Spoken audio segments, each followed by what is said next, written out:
tempo assim. E minha mãe recebeu uma palavra. Minha mãe recebeu uma palavra que o Senhor ia usar a minha vida, eu ia pregar a palavra. Cresci, saí da igreja, fui para o mundo, fiz o que era certo, o que não era, o que era lícito, o que era ilícito. Mas minha mãe continuou com a palavra que ela recebeu. Eu lembro que quantas vezes eu, voltando para casa, e eu tinha que passar perto da casa da minha mãe. E quantas vezes eu dei a volta, né? Dei a volta para não passar na casa da minha mãe, porque eu sabia que quando eu chegasse lá, ela ia me lembrar da promessa que Deus havia feito para ela. E ela falava: Henrique, volta para o teu lugar. Eu não vou desistir. Deus me fez uma promessa. Ela cansou de falar para mim: eu não vou embora desta terra sem antes Deus me cumprir a sua promessa. Deus é bom. Voltei para Jesus, que eu não sou bobo, e estou aqui nessa noite para pregar a palavra de Deus. Deixa eu te entregar uma palavra, deixa eu liberar uma palavra para o teu coração. Talvez você também está aqui essa noite e você tem uma palavra, você recebeu uma palavra, só que já se passaram alguns anos e esta palavra ainda não se cumpriu. Se foi Deus que falou, fica tranquilo, guarda o teu coração, porque certamente a palavra que Ele liberou vai se cumprir na tua casa, vai se cumprir na sua família. O Deus que nós servimos não é Deus para mentir, e não é filho do homem para se arrepender. Porventura, falaria o Senhor e não cumpriria? O que você acha? Sim ou não? Deus é fiel para cumprir a sua palavra. Abra a tua Bíblia comigo, livro do profeta Isaías, no capítulo de número 6, verso 1 a seguir. O título da minha ministração essa noite é: o encontro com Deus é o que muda a nossa história.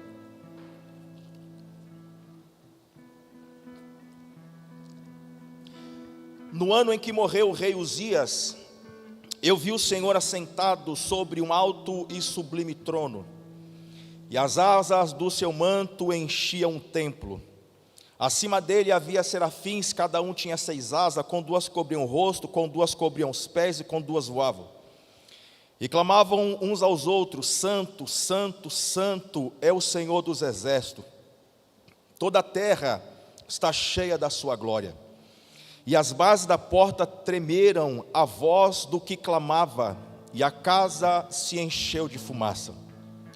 Então disse: ai de mim, estou perdido, porque sou um homem de lábios impuros, e habito no meio de um povo de lábios impuros, e os meus olhos viram o Rei, o Senhor dos exércitos. Então um dos serafins voou até mim, trazendo na mão uma brasa viva, que havia tirado do altar com uma tenaz, e tocou-me a boca com a brasa, e disse: agora isto tocou os teus lábios, a tua culpa foi tirada, e o teu pecado perdoado.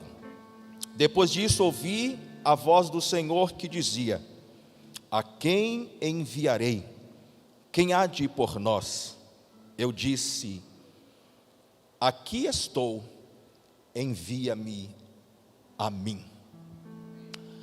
Judá estava vivendo um período difícil. Judá estava vivendo uma degradação moral, espiritual. O povo de Judá, eles haviam se afastado de Deus, eles estavam distante de Deus.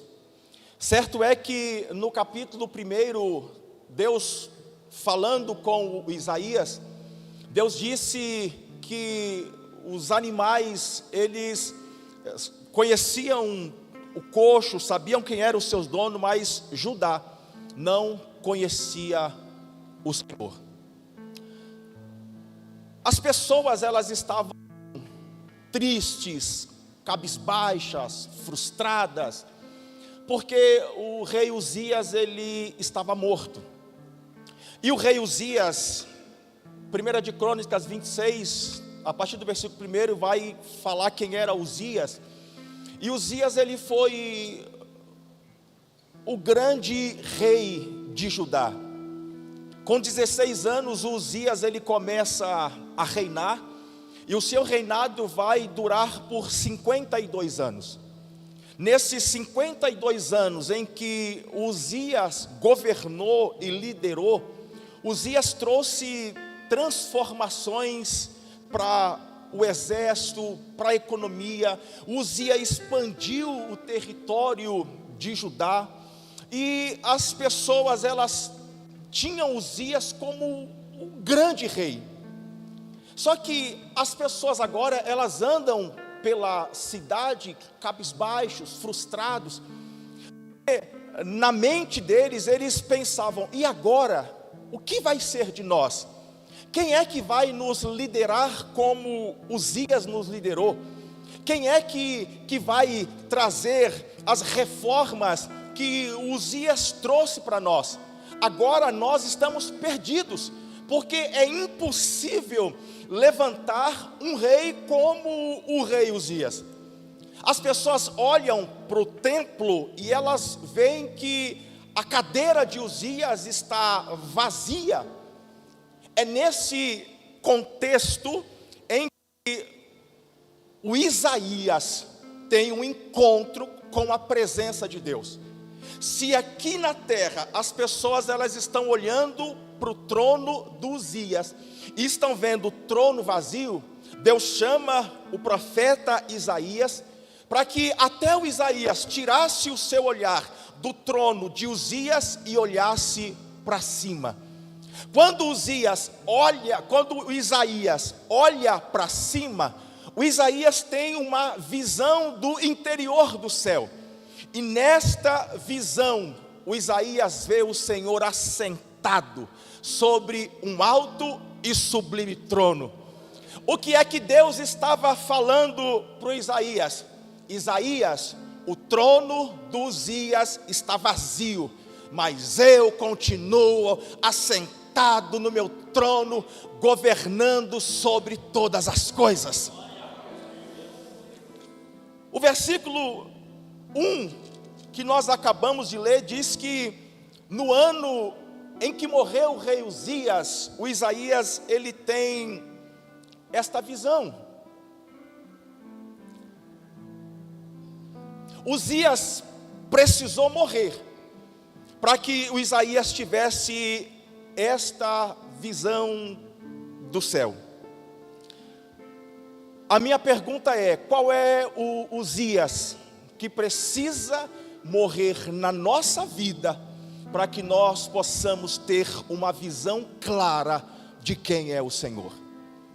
Qual é o Uzias que precisa morrer na nossa vida, que talvez está nos impedindo de nós termos esta visão, de nós termos esta revelação de quem de fato Deus é para nós? Talvez o que precisa morrer na nossa vida é o orgulho. Talvez o que precisa morrer na nossa vida é a nossa autossuficiência.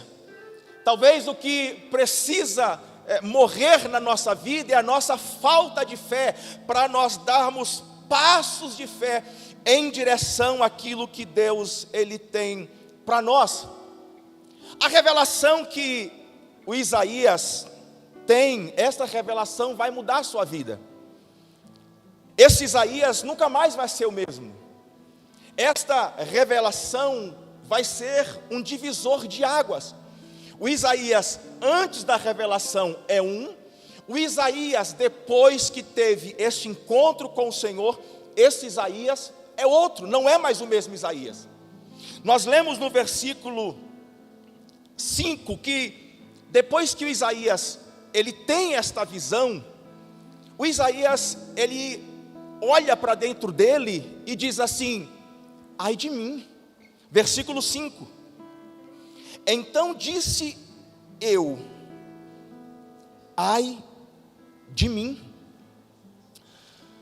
O que nós aprendemos com esta experiência do Isaías? Que uma das coisas que a presença de Deus, ela gera em nós, é a consciência dos nossos pecados. É a consciência de que nós somos pecadores.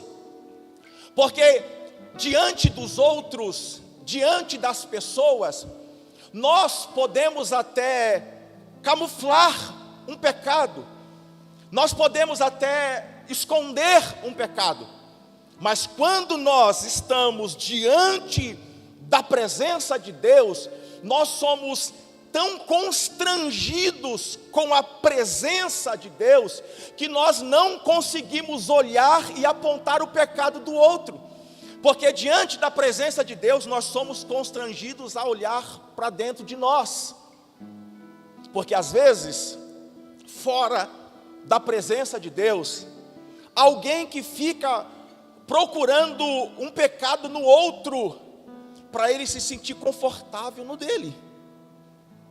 É alguém que está olhando e dizendo assim: mas pelo menos eu não faço aquilo. Pelo menos eu não faço aquilo outro. Só que diante da presença de Deus, nós não conseguimos olhar para o outro. Diante da presença de Deus, nós olhamos para dentro de nós.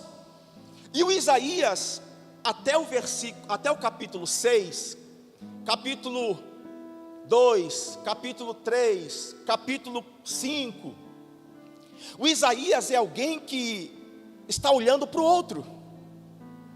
Isaías é alguém que está apontando para o outro. Por exemplo, olha o capítulo 5, do versículo 8. Isaías está dizendo assim: ai dos que ajuntam casas e mais casas, dos que acrescentam um campo a outro, até que não haja mais lugar, de modo que habitem só no meio da terra.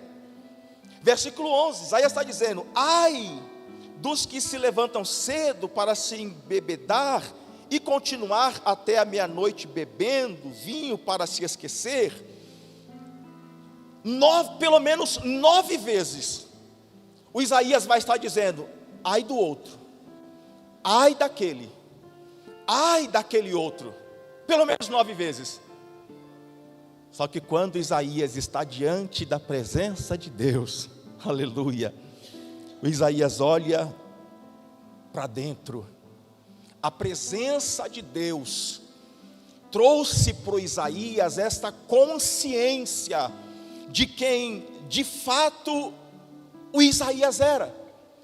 Porque sem esta consciência, nós corremos um risco de achar que nós somos melhores do que nós realmente somos. E a presença de Deus nos coloca no nosso lugar. Sem esta consciência da presença de Deus, de quem de fato nós somos, nós corremos o risco de nos acharmos tanto e fazermos a oração do fariseu. Lucas capítulo 18, do 9 ao 12, contou também esta parábola a alguns que confiavam em si mesmo. Porque quando nós estamos distante da presença de Deus, nós achamos que nós podemos, nós achamos que nós temos o controle, nós achamos que na hora que nós quisermos, nós paramos. Só que, diante da presença de Deus, nós sabemos que nós somos dependentes dEle. Achando-se justo e desprezavam os outros. 2 homens subiram ao templo para orar. Um era fariseu e o outro publicano.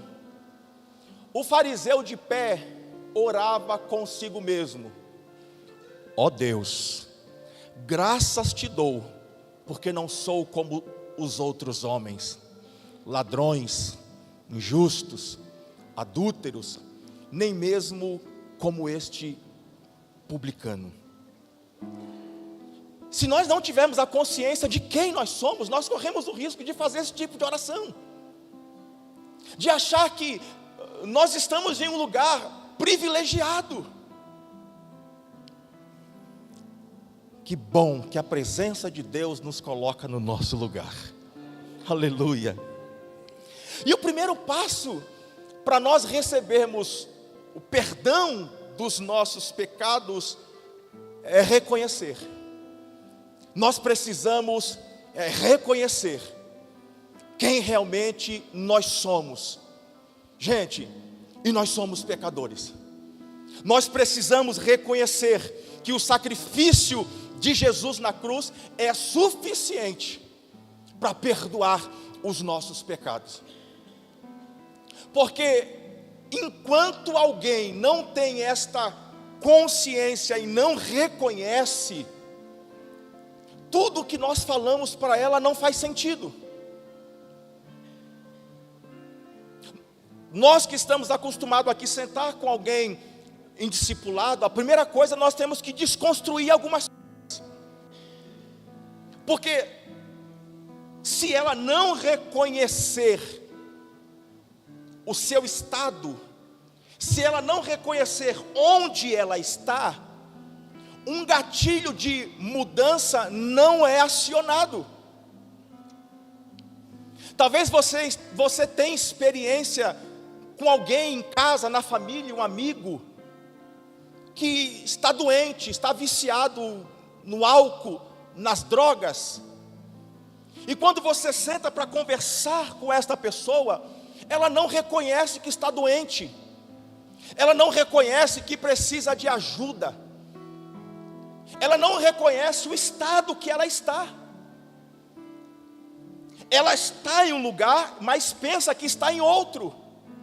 Ela já perdeu o controle da sua vida, mas acha que ainda tem o controle. Enquanto esta pessoa não reconhece, ela não se abre para receber ajuda. Olha os Salmos de número 32 e o verso 1 a seguir. Bem-aventurado aquele cuja transgressão é perdoada e cujo pecado é coberto. Bem-aventurado o homem a quem o Senhor não atribui culpa e quem não há engano. Enquanto me calei, meus ossos se consumiam de tanto gemer o dia todo. Porque tua mão pesava sobre mim de dia e de noite. Meu vigor se esgotou como no calor da seca. Olha o versículo 5.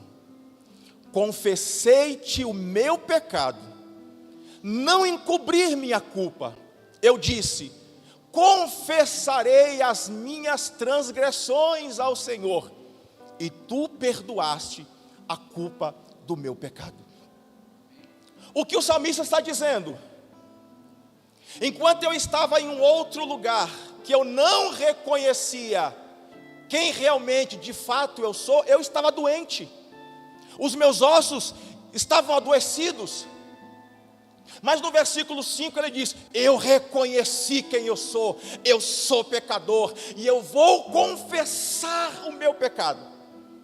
E a palavra diz que quando ele confessa o seu pecado, ele pôde desfrutar da alegria de ser perdoado em Deus.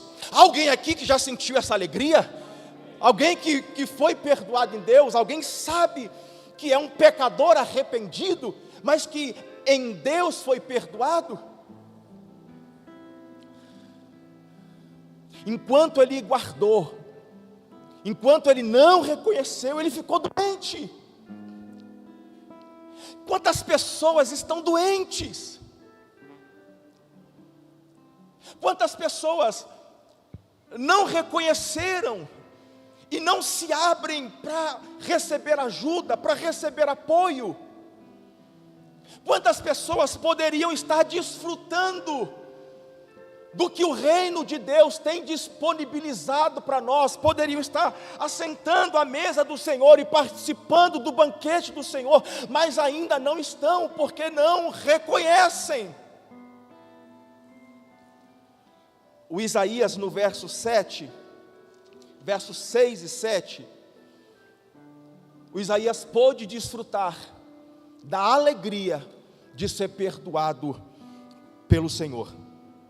Verso 6, ele diz assim: um dos serafins voou até mim, trazendo na mão uma brasa viva que havia tirado do altar como uma tenaz, e tocou-me a boca com a brasa e disse: agora isto tocou os teus lábios, a tua culpa foi tirada, e o teu pecado foi perdoado.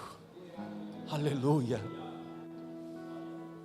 Há uma pauta no meu coração esses dias, e talvez você já percebeu isso, que você me vê falando isso mais de uma vez aqui.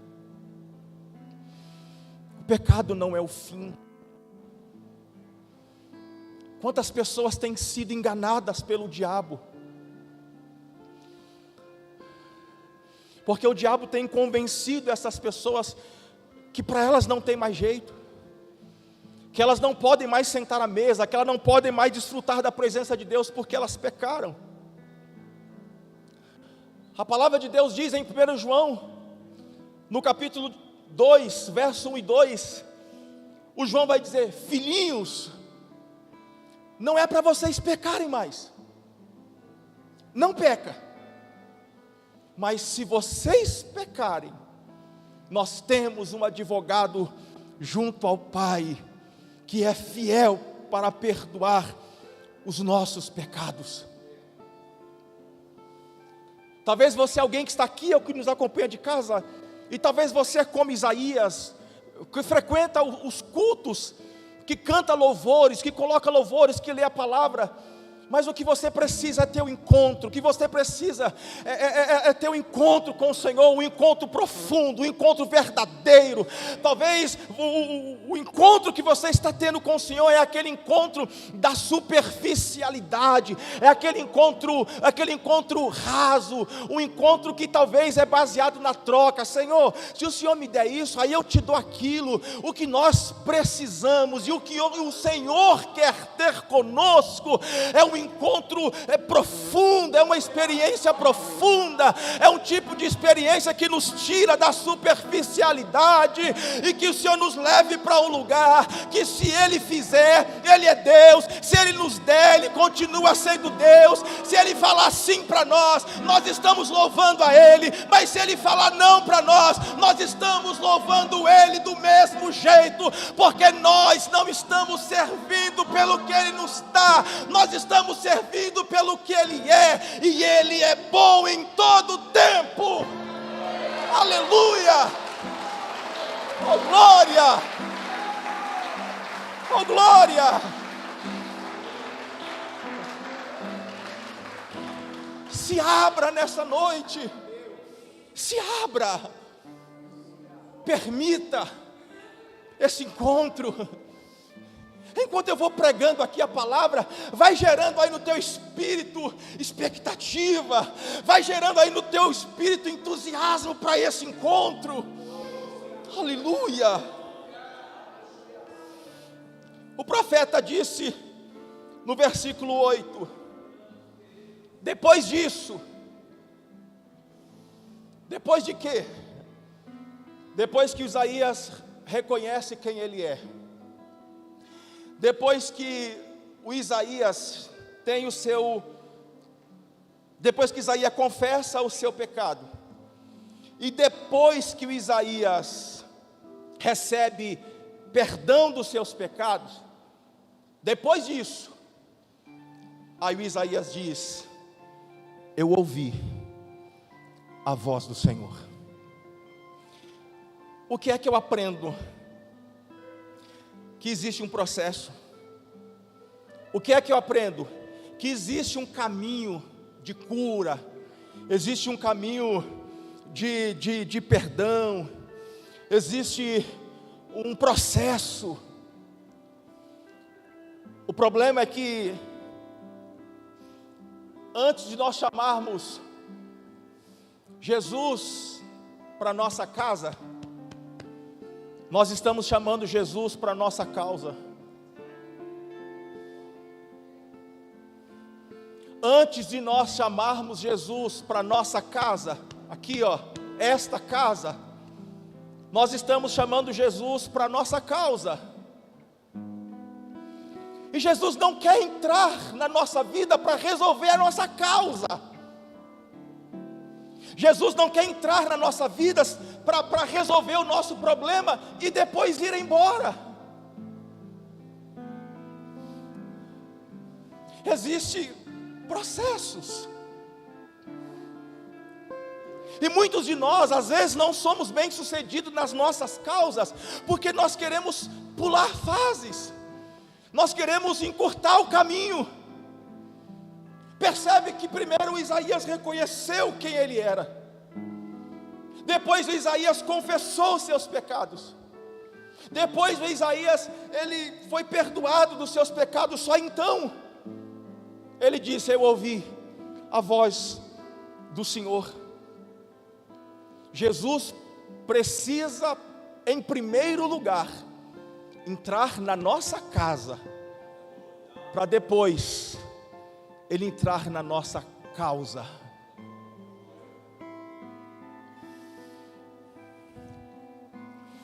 Oh glória! Quando é que nós precisamos ter um encontro com o Senhor? Quando é que nós precisamos ter um encontro com o Senhor? Número 1, quando não conseguimos mais ouvir a voz do Senhor. Deus está falando. A pergunta é: por que nós não estamos ouvindo? Deus não deixou de falar. Deus não deixou de usar os seus profetas. Deus não deixou de falar através da sua palavra. Por que não estamos ouvindo? O problema não é que Deus não está falando. O problema é que Deus não usa mais pessoas. Deus não fala mais através da palavra. Não, Deus está falando. Por que nós não estamos ouvindo? Talvez naqueles dias o Isaías deixou de ouvir a voz do Senhor, porque talvez até o Isaías ele cedeu ao clamor social das pessoas. Talvez até o Isaías ele não ouve mais a voz do Senhor, porque ele está focado, ele está ouvindo o clamor das pessoas, ele está ouvindo o lamento das pessoas. E se tem uma coisa que eu tenho aprendido, é que para nós ouvirmos a voz do Senhor, nós precisamos calar as outras vozes. Nós precisamos cessar as outras vozes, para que a voz do Senhor seja clara, entendida. Olha o que a palavra diz em Marcos capítulo 5, verso 35 e 36.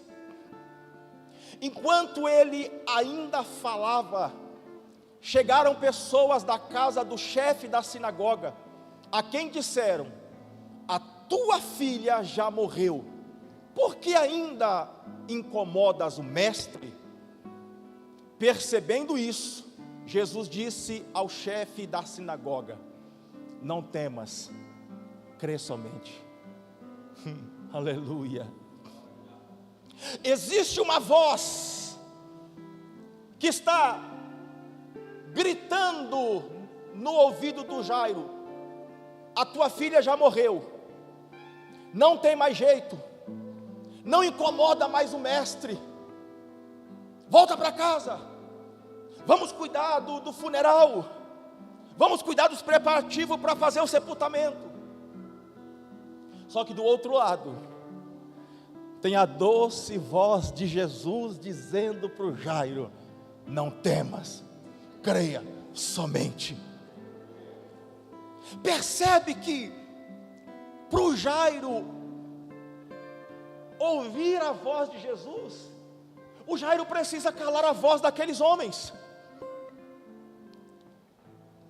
Todos os dias existe uma voz gritando: você não vai conseguir, não tem mais cura, o médico já desenganou, olha, vai perder isso, vai perder aquilo. Só que para cada dia do ano existe uma palavra dizendo: não temas, não temas, não temas, não temas, não temas, não temas, não temas. Quando você acorda de manhã e já recebe logo uma notícia ruim, a palavra de Deus responde: não temas, porque eu sou contigo. Não temas, porque eu sou o teu Deus. Não temas, porque quando você passares pelos fogos, a chama não arderá em ti. Quando passares pelas águas, elas não te submergirão. Não temas, porque eu sou o teu pastor e eu não vou te faltar. Ainda que você ande pelo vale da sombra da morte, enfrente uma situação real de perigo, não temas, porque eu estou contigo. Eis que eu estou convosco todos os dias até a consumação do século. Não temas, não temas, não temas. Talvez nessa noite você entrou por aquelas portas e há uma voz gritando no seu ouvido, um problema que está te esperando amanhã para você resolver esta semana. Talvez você é alguém que está com um diagnóstico médico e o médico já desenganou. Eu não vou aqui falar que o médico está errado pelo diagnóstico que ele deu. Não. Sabe o que eu acredito? Que nem tudo que está condenado significa que já está acabado, porque a última palavra é dele, a última palavra vem dele. Ele é aquele que traz à existência aquilo que ainda não existe. Deus é aquele que muda cenário, Deus é aquele que muda decreto, Deus é aquele que muda situação, Deus é aquele que pega o que não é coloca no lugar daquele que é, pega aquele que é, tira o que é e coloca o que não é, para o nome dele ser glorificado. Oh glória! Deixa eu te falar algo, nessa noite, cala essas vozes, cessa essas vozes. Talvez a voz que precisa ser calada nessa noite é a voz do medo, é a voz da incerteza, é a voz da insegurança. Talvez você entrou aqui nessa noite e está tentando encontrar um plano B. Meu irmão, nós que andamos com Jesus não precisamos de plano B, nós só temos um plano, e o nosso plano se chama Jesus. Ele é o nosso plano perfeito, só Ele, nós só temos Ele. Aleluia, oh glória. Por que que eu preciso calar essas vozes? Eu preciso aprender a ouvir.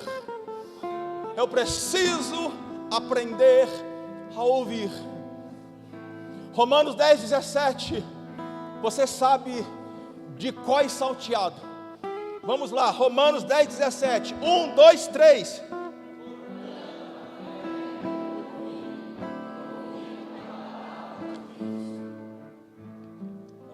Eu baixei a cabeça aqui para tomar água. Não vi que já estava ali. Eu ia falar assim: meu irmão, vocês estão bons de Bíblia, hein? Mas vocês estão lendo. Mais vale, mais vale. A fé vem pelo ouvir. E ouvir o que? A palavra de Deus. Se eu estou com falta de fé, eu preciso olhar para mim e perguntar: quem é que eu estou ouvindo? Quem é que eu estou parando para ouvir? Quem é que tem exercido influência na minha vida? Na internet tem muita gente criando conteúdo bom, reconheço, mas tem muita gente também só criando lixo. Não tem compromisso com a tua vida, não tem compromisso com a sua espiritualidade. O único compromisso dele é com os views, com like, trazendo, semeando, querendo trazer intriga no meio do corpo de Cristo. Quem é que nós estamos ouvindo? Eu preciso aprender a ouvir, porque se aquilo que eu ouço vai ativar a minha fé, quem é que eu estou ouvindo? Eu preciso aprender a ouvir para alimentar a minha esperança. Deixa eu repetir, eu preciso aprender a ouvir para eu alimentar a minha esperança. Se eu sento para ouvir só as coisas ruins, só as tragédias, se eu sento no meu sofá 5 horas da tarde para assistir um programa que passa lá, irmãos, como é que o que eu estou ouvindo ali vai alimentar a minha alma para eu ter esperança? Número 2, eu preciso aprender a ouvir para eu seguir o caminho certo. João 10:27.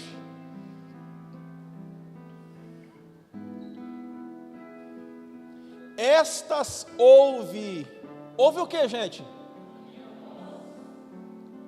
E eu as conheço, e elas fazem o que, gente? Me seguem. Jesus está falando: quem é meu, me ouve. Quem é meu, conhece a minha voz. Quem é meu, me segue. Por isso que eu preciso aprender a ouvir para eu seguir no caminho certo, para eu seguir na direção certa. Número 2, quando é que eu preciso ter um encontro com o Senhor? Quando eu estiver perdido e não souber o que fazer. Verso 5, Isaías disse: então eu disse, ai de mim, estou perdido, porque sou um homem de lábios impuros. Eu preciso ter um encontro com Deus quando eu estiver perdido e não souber o que fazer. E a grande notícia é que Deus se importa com o perdido. João 3:16 é a maior declaração de amor que existe. Nós estávamos perdidos. Deus se importou tanto com a nossa vida, que Ele foi capaz de enviar o seu Filho para morrer em nosso lugar, porque nós estávamos como as ovelhas de Isaías 53 e verso 6, nós andávamos como ovelhas desgarradas, sem saber para onde ir, estávamos perdidos. E aí a palavra de Deus diz, porque, não, Deus amou, amém. Coloca para mim, Lucas 15, verso 1,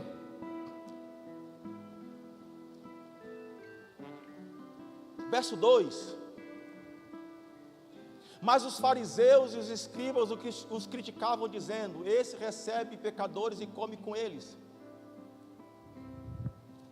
Então contou-lhes esta parábola: qual de vós, possuindo 100 ovelhas, e perdendo uma delas, não deixa as 99 no campo e não vai atrás da que se perdeu até encontrá-la? Nós éramos esta ovelha que estávamos perdidos.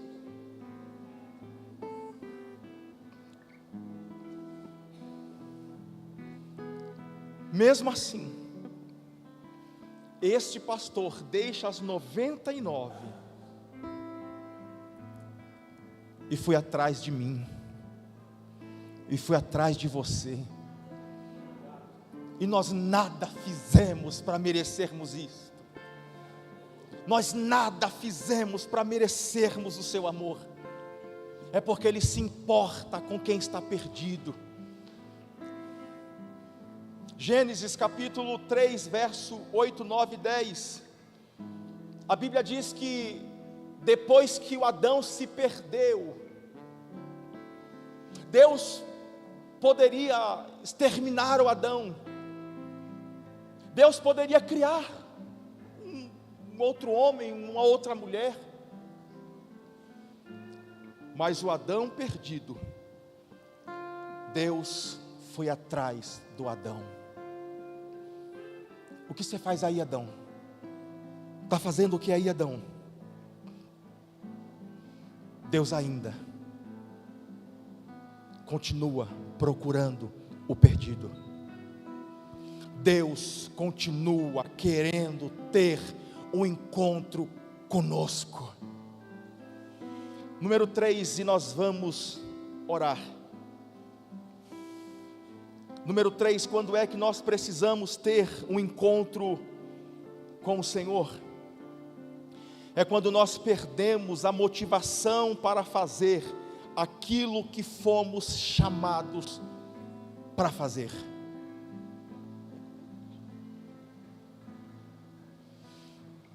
Todas as vezes que nós perdermos a motivação para fazer aquilo que nós fomos chamados para fazer, nós precisamos ter o encontro com o Senhor.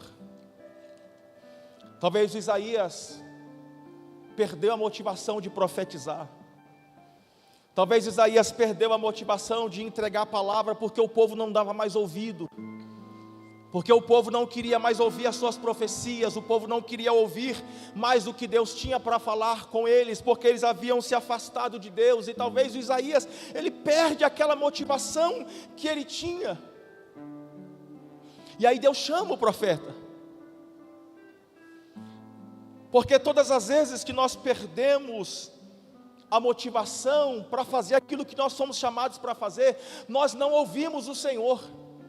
Nós ouvimos o nosso coração, nós ouvimos a razão. E a pastora estava ministrando aqui hoje de manhã, e ela falava aqui de tudo que se deve guardar, Provérbios 4, 23, guarda o teu coração. Quando se perde a motivação, não se ouve mais a Deus, ouve o coração, ouve a razão. Número 2, quando nós perdemos a motivação, não percebemos mais os nossos pecados, não conseguimos mais olhar para dentro de nós, nós passamos a olhar para o outro, passamos a apontar o dedo para o outro, assim como Isaías, que está apontando para o outro e está dizendo, ai desse, ai daquele outro. Número 3, quando nós perdemos a motivação para fazer aquilo que nós somos chamados para fazer, quando nós perdemos a motivação, é hora de nós nos encontrarmos com Deus. É hora de nós irmos para esse encontro. É hora de nós irmos para este lugar, de tirar, nos despir de tudo aquilo que é nosso, nos despir de tudo aquilo que nós carregamos, e neste lugar, a nossa única oração é esta: renova Renova-me, Senhor Jesus. Põe em mim, não quero ser igual. Renova-me, Senhor Jesus. Põe em mim seu coração, porque tudo que há dentro de mim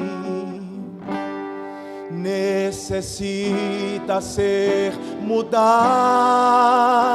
Senhor, porque tudo que há dentro do meu coração necessita mais de ti. Mais uma vez.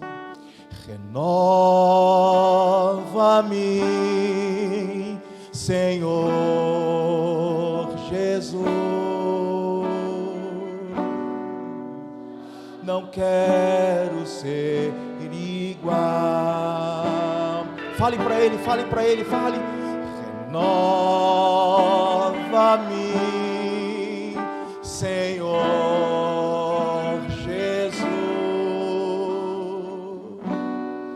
Põe em mim teu coração. Talvez você é alguém que perdeu a motivação. Fala para ele. Porque tudo que há dentro de mim necessita ser mudado, Senhor, porque tudo que há dentro do meu coração necessita mais de ti. O Pedro, depois de andar com Jesus 3 anos e meio, o Pedro depois de um fracasso, o Pedro depois de um erro, o Pedro perdeu a motivação de prosseguir. O Pedro perdeu a motivação de continuar andando com Jesus. João 21:15. Aí o Pedro pensa, quer saber de uma coisa? Eu não sirvo para ser discípulo de Jesus, não. Eu não sirvo para andar com Jesus, não, porque eu sou fraco, eu errei, eu pequei. O que eu sei fazer mesmo é ir pescar. A Bíblia diz que o Pedro vai pescar.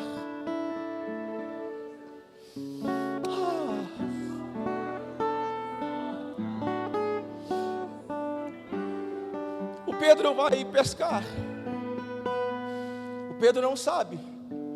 Mas quando eles estão voltando frustrados, desanimados, de repente João olha e diz, é o Senhor. O Pedro se joga na água e vai até Jesus. Eu penso o Pedro chegando e tentando se desculpar e pedir perdão para Jesus. Aí eu penso, Jesus olhando para o Pedro, e o Pedro, Senhor, sabe o que foi? Eu fiquei com tanto medo, Senhor. E eu penso Jesus olhando para o Pedro, falando assim, Pedro, Senhor, mas deixa eu te falar, Pedro, Senhor, sabe o que foi? Pedro,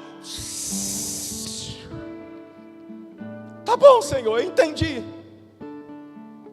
O que o Senhor quer falar para mim? Você ainda me ama, Pedro? Sim, Senhor. Você ainda me ama, Pedro? Eu te amo, Senhor. Pedro, você ainda me ama, Pedro? Eu amo, Senhor. Então, Pedro, vai apacentar as minhas ovelhas. Senhor, mas eu pequei. Pedro, você não é o meu rascunho, Pedro. Você é o meu projeto, Pedro. Você não é rascunho, Pedro. Você é projeto. E tudo que o diabo quer que a gente acredite é que nós somos apenas um rascunho. Que se o desenho saiu errado, então pega a massa e joga fora, não serve mais.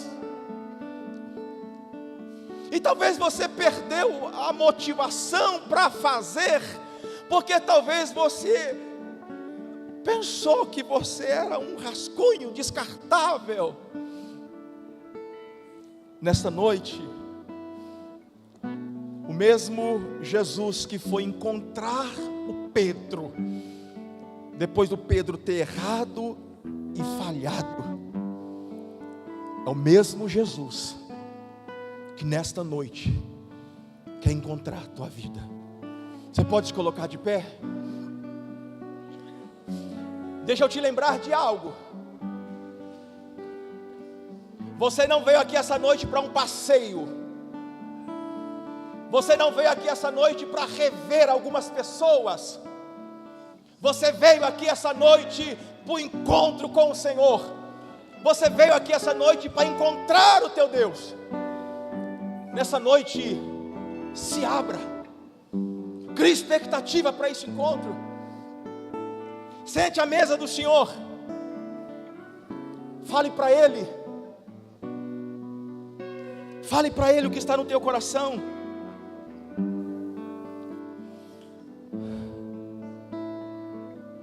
Fale para Ele. Porque depois que Isaías teve esta experiência, Isaías ouviu uma voz que dizia: a quem enviarei? Quem há de ir por nós? Esta voz ainda continua. Pode subir. Essa voz ainda continua gritando nos nossos ouvidos. Essa voz ainda continua ecoando nos nossos ouvidos. A quem enviarei? Quem há de ir por nós? Aí o profeta disse: eis-me aqui, Senhor, envia-me a mim. A quem enviarei? Nós oramos aqui essa noite por uma demanda de pessoas que sofrem, de pessoas que nesta noite precisam ser amparadas. E essa voz está gritando para nós: a quem enviarei? Quem há de ir por nós? Eis-me aqui, Senhor, envia-me a mim.